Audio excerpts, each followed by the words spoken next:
Hai, selamat datang di YouTube aku. Terima kasih kan udah klik video ini. Dan di video kali ini aku akan membahas mengenai skripsi.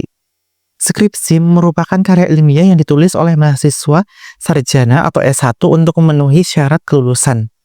Nah, skripsi ini dibuat karena berdasarkan penelitian tertentu sesuai dengan bidang yang ditekuni.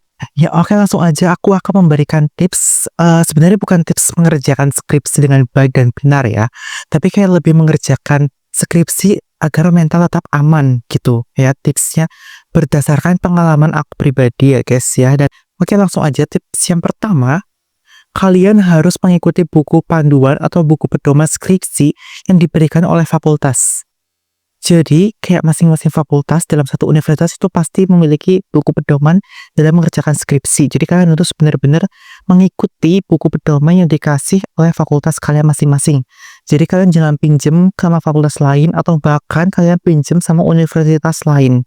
Itu pasti akan berbeda gitu ya. Nah, biasanya dosen pembimbing pasti akan mengikuti pedoman yang ada di buku yang diberikan gitu loh guys ya. Jadi kalian harus benar-benar mengikuti buku pedoman yang diberikan oleh fakultas.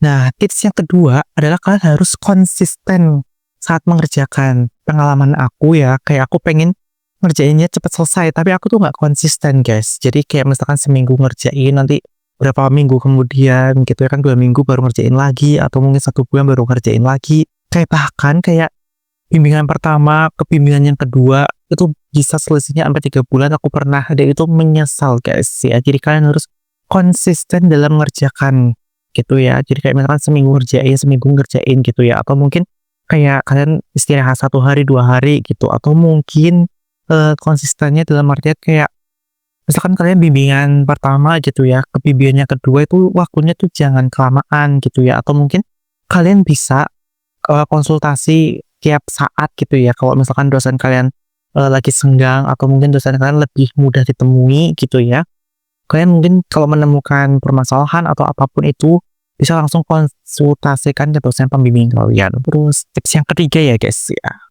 Nah, yang ketiga itu kalian ikutin saran atau kayak ibaratnya perintah ya, perintah dari dosen pembimbing kalian gitu. Kalian ikutin kalau misalkan dosen pembimbingnya bilang gini gini gini, ya kalian harus revisi yang dibilang gitu ya. Jangan sampai nggak direvisi, atau bahkan kalian sesuka hati kalian gitulah ya. Jadi kalian harus ikutin bener-bener apa yang diperintahkan, apa yang disarankan oleh dosen pembimbing kalian, supaya cepat aksesnya juga guys ya. Kalau misalkan sesuai dengan apa yang dikatakan sama dosen pembimbing kalian, pasti akan cepat gitu loh ngerjainnya dan nggak kebanyakan revisi.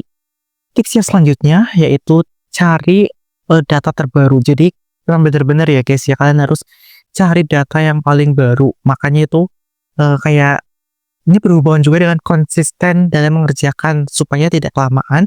Kayak misalkan kalian, oh data ini terbaru, tapi kalian kerjainnya diundur, jadinya datanya jadi nggak terbaru dan mesti disuruh ganti. Kayak teman aku, pengalaman teman aku juga ada kayak gitu. Kayak misalkan sekarang itu datanya terbaru, tapi karena mungkin apa ya, ada suatu dan lain hal gitu kan, jadi nggak bisa langsung cepat gitu ya kan ngerjainnya, akhirnya disuruh ganti lagi data yang lebih terbaru lagi pada saat bimbingan di saat itu gitu loh. Paham nggak sih? Ya, oke gitu ya guys ya. Yang selanjutnya yaitu kalian harus benar-benar teliti dalam mengerjakan.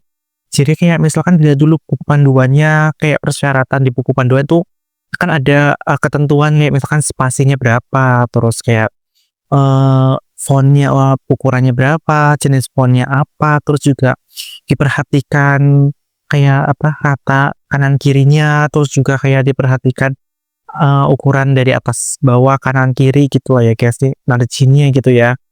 Nah, terus juga tipe kayak gitu-gitu juga perlu diperhatikan, karena biasanya dosen juga jeli gitu. Kalian nanti suruh revisi mengenai tipe-tipe yang banyak gitu kan. Jadi makanya daripada males revisi tipe, jadi kalian harus benar-benar teliti dalam mengerjakan. Tips yang berikutnya supaya terhindar dari plagiarisme gitu ya, biar turnitinnya nggak tinggi, jadi kalian harus parafrase. Jadi memparafrase. Nah, kalau aku pada saat mengerjakan skripsi, parafrasenya itu aku lewat Google, bukan Google sih, kayak lebih ke cari website gitu ya, beberapa website yang mengenai parafrase. Jadi aku pakai itu. Tapi aku nggak langsung kopas gitu. Kayak misalkan dari skripsi aku kopas ke sana, terus aku kopas lagi ke situ ke skripsiku.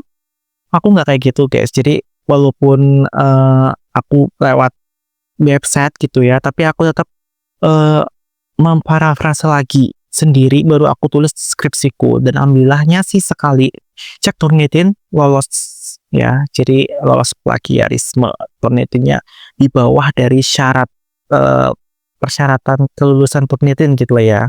Tips yang selanjutnya menurut aku ya, pengalaman aku sih kalian ngikutin apa kata dosen kalian aja, menurut dosen pembimbing kalian.